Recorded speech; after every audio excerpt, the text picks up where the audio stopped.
you who are blessed by my Father. Shalom. Shalom. And happy morning to you.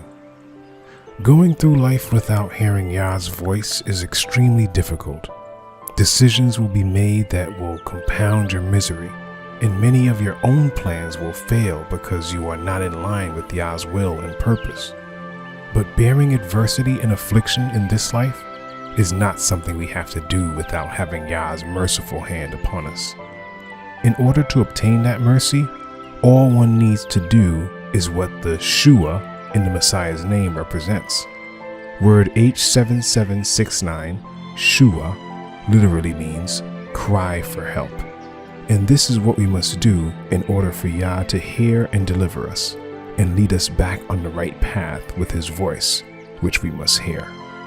For a people shall dwell in Zion, in Jerusalem. You shall weep no more. He will surely be gracious to you at the sound of your cry. As soon as he hears it, he answers you.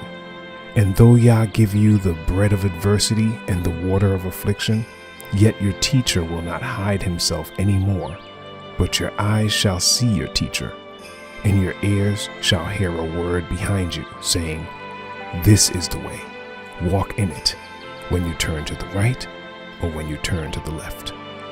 Isaiah 30, verses 19 to 21.